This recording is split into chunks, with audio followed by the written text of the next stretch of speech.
Nursing সুপারকে ধমক তৃণমূলের জেলা সভাপতির। কাঠগড়ায় উত্তর দিনাজপুরের তৃণমূলের জেলা সভাপতি।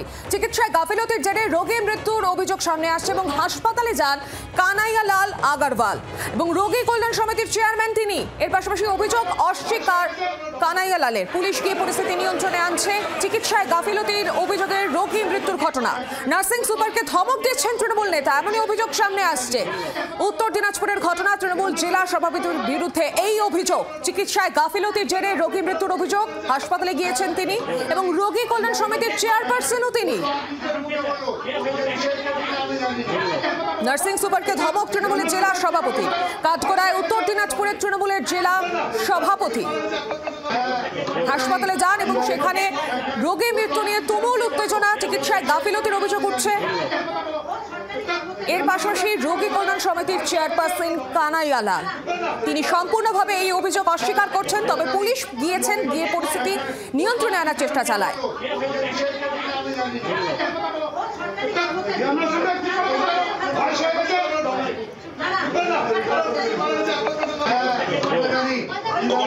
এরকম ব্লাড নেই, ও পজিটিভ ব্লাড নেই।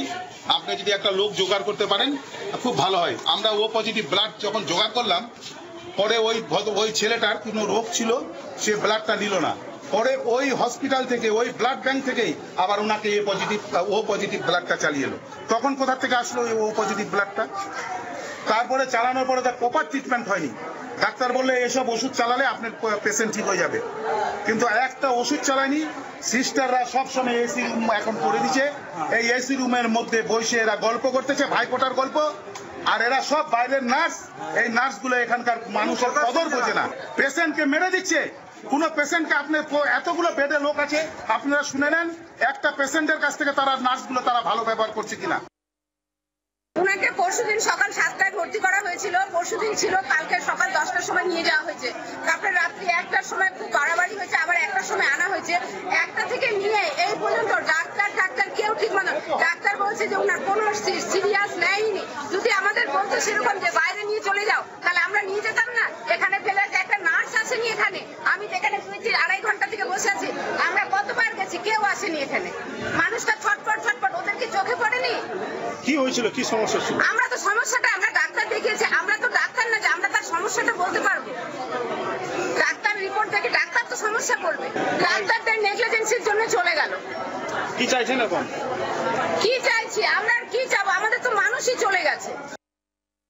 আমরা পেপারসও দেখলাম, একটা প্যানক্রিয়াটাইটিস পেশেন্ট ছিল, ডক্টর মন্ডলকে দেখেছিল, উনি শুধু ইঞ্জেকশন দিতে বলেছিলেন। পেশেন্ট পার্টি বলছে যে সেই ইঞ্জেকশনগুলো ঠিক মতো দেওয়া হয়নি। এই পেশেন্টটা সাকাম করেছে, মারা গেছে। পেশেন্ট পার্টি যদি কমপ্লেন করেন তাহলে নিশ্চয়ই আমরা ডিটেল ব্যাপারটাকে হসপিটাল সুপারিটের মাধ্যমে জেনে নিতে পারবো যে ট্রিটমেন্টটাতে কোথাও গাফিলতি আছে। কিন্তু বারবার সিস্টারদের ডাকা হয়েছে, তারপরেও সিস্টাররা উঠে আসে। একজন মিস্টার বেরা বলে একজন সিস্টার আছে, দেখলাম ওর ব্যবহারটা খুবই খারাপ। আমি স্পেসিফিক্যালি ওনার এগেইনস্টে আর এই মুহূর্তে আমার সঙ্গে রয়েছেন বিজেপি নেতা সজল ঘোষ। সজল বাবু, নার্সিং সুপারকে ধমক তৃণমূলের জেলা সভাপতি, তিনি আবার রোগী কল্যাণ সমিতির চেয়ারপারসনও। কি বলবেন এই গোটা বিষয়? আপনার প্রতিক্রিয়া জানতে চাইবো। কোন হসপিটালের ঘটনা আগে এটা একটু জেনে নিই।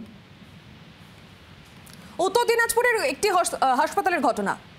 হ্যাঁ, ব্যাপারটা তো ঠিকই আছে। ব্যাপারটা এই ধরনের ঘটনাই তো প্রত্যাশিত। জেলার সভাপতি তিনি নার্সিং সুপারকে ধমকাচ্ছেন, আর ওই তৃণমূলই করে। হ্যাঁ, সে হচ্ছে আবার সিভিক ভলেন্টিয়ার, হসপিটালের ভেতরে রেপ করছে, শ্লীলতাহানি করছে। এটাই তো দস্তুর। তৃণমূলকে ভোট দেবেন আর আপনি মনে করবেন যে আমি স্বর্গরাজ্যে বাস করব, দুটো একসাথে হয় নাকি?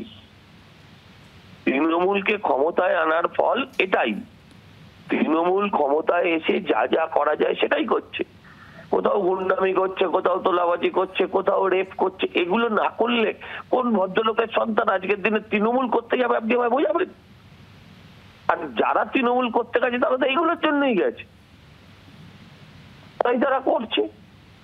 দেশে সরকার নেই, আইন নেই, কানুন নেই, তাই এটা চলছে। কালকে আপনাদের চ্যানেলে বলেছিলাম এদের বিরুদ্ধে একটাই ওষুধ, একটু বিছুটি পাতা ঘষে দেওয়া। এদের এই চোখরাঙানি, এদের এই মারের বদলে মার দেওয়া।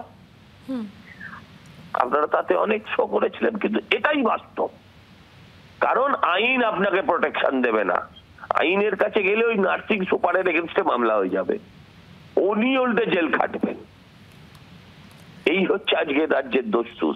আজকে সাংবাদিকরা এ আছে, নিশ্চিন্ত আছে, তারা সংবাদ সংগ্রহ করতে গিয়ে তারা আক্রান্ত হচ্ছে না, প্রতিদিন আক্রান্ত হচ্ছে। এই রাজ্যে মমতা ব্যানার্জি নিজেই নিরাপদ নয় তার বাড়ির ভেতরে ঢুকলে। ভাইপোকে যদি ওই পায়েস খাওয়ায় বা ওই কি বলে প্রসাদ খাওয়ায়, তখনও সিকিউরিটি গার্ড দাঁড়িয়ে থাকে।